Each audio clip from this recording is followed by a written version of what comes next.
Magandang umaga po sa inyong lahat.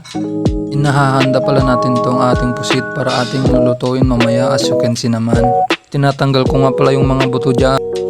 At yan guys, natanggal ko na lahat ng mga buto ng ating pusit.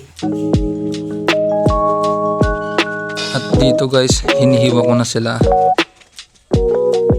Mga 0.4 or 0.5 inch siguro, kasi mag-shrink din mamaya pag iluluto na natin yung pusit.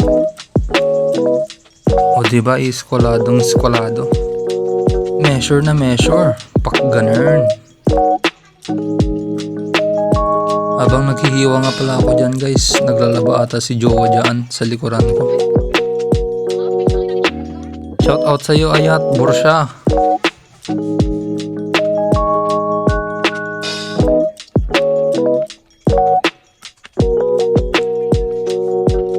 Bala yung background ko guys, kung nakikita nyo, ishpand ng papa niya, soon to be my father-in-law. Yodo!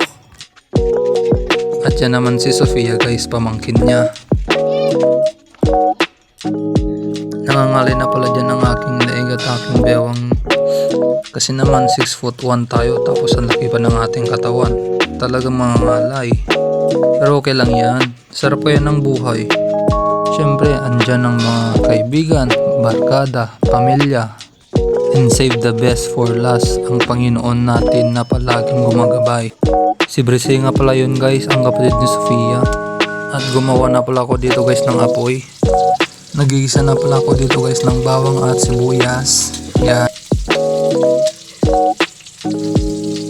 Yan, nilagay ko na rin yung ating kamatis. Yan. Dito guys, inuna ko pala yung itim ng pusit, kasi ito na yung kinagisnang kong ginagawa. Ayan, tapos ating tubig. Yan. Pwede rin namang igigisa muna yung ating pusit bago natin ilagay yung itim ng pusit tapos tubig. Either ways guys, parehas din naman yung pagiging kinalabasan. Ayan guys, pinakuloan lang natin. Pag kumulo na nga pala guys, simulan na nating templahan. Yan, linagyan ko ng toyo. Tansyahin nyo lang guys. Yan, suka. Yan, asin, paminta. Yan, haluin lang natin guys. Yan, mekos na yan. Siyempre di mawawala ang ating magic sarap. Yan, kunti pa. Yung so eto na, tikman na natin kung masarap ba o hindi yung luto natin. Slurp, slurp. Ayan guys, approve naman yung taste buds natin, masarap daw.